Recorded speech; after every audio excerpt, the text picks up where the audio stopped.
Welcome to Lemon Stream, where we feature stories of the unknown, mysteries, post-apocalyptic fiction, and other weird stuff. So settle in, get comfortable, get ready. Here we go. The New World, Chapter 19, Gang of Thieves. Here's how we're doing it, Darren said to the group. We're sending out a team of 4, me, Sandy, Stevie, and Denise. Michael, I need you to stay here just in case. Keep your gun with you all the time. We'll take the little wagon Sandy built. Sandy, when we get to a house, you and I will scout it out. If we don't see anyone, we'll clear it room by room. Stevie, Denise, you're going to stay back in the trees until we signal to you that everything is clear. Then you'll come in and we'll go through the house. Everything we need, we'll stack on the front lawn. First priority is food. Stevie, when we're almost done, you'll run back for the 4-wheeler. We're leaving that here until we know everything is clear, so we don't announce to everyone that we're coming. We can't afford to get caught off guard with another McSpadden incident. Any questions?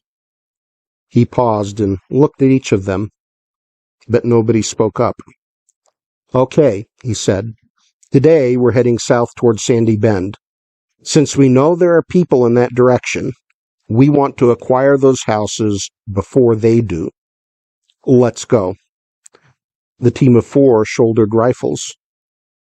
How long are you going to be out? Ma asked. Depends, Darren answered.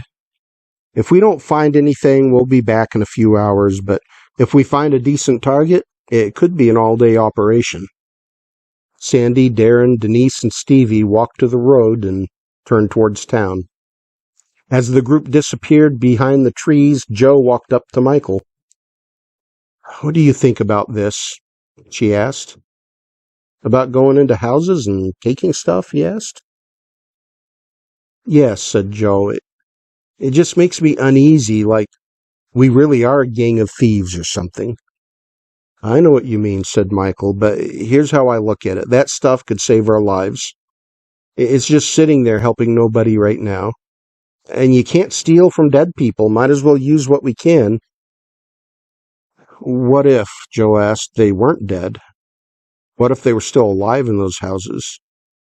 Well, said Michael, that would be a tough one. I don't think we're going to be raiding people, stealing things from them. Michael pointed to Afton playing on the front lawn.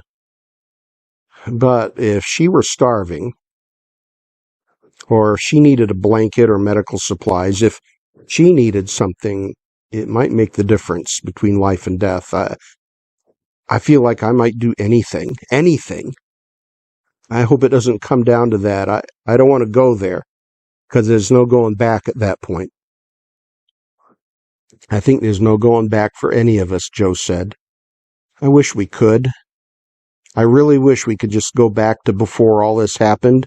For the kids, I'm afraid for them and the kind of world they're growing up in. The day was productive but anxious. Everyone kept one eye on the road as they worked, hoping to catch some glimpse of a returning team member and some news about what they'd found. Finally, during the late afternoon, 4 figures appeared down the road. Daddy, Daddy, Nathan yelled, jumping up and down. Everyone gathered in the front yard as the team drew nearer, finally walking in the driveway. Darren shook his head. Heart sank. There are 3 houses and 2 mobiles between here and the McSpadden's place. They've all been looted. I assume it was the McSpadden boys. They trashed everything. The doors are busted in, windows are smashed, stuff from the house is just strewn all over the lawns. It's just horrendous, so wasteful. They just trashed it all. No food, he continued, not in those places. I think we might still be able to scavenge a few tools here and there, and maybe some batteries from vehicles, maybe even some blankets, but most everything's ruined. However, he paused and sighed. We did get as far as the McSpadden place. It's trashed, bad. But I think there are things there that can help us. The place was empty when we got there. No sign of anyone having been there for a while. The house is it's full of trash. Like a bunch of kids or a bunch of drunks lived there. They never buried their parents. The bodies are in a brush pile out back. Looks like coyotes got to one of them. Inside the house there's a pantry with a fair amount of food. Not a lot, but enough to really, really help us.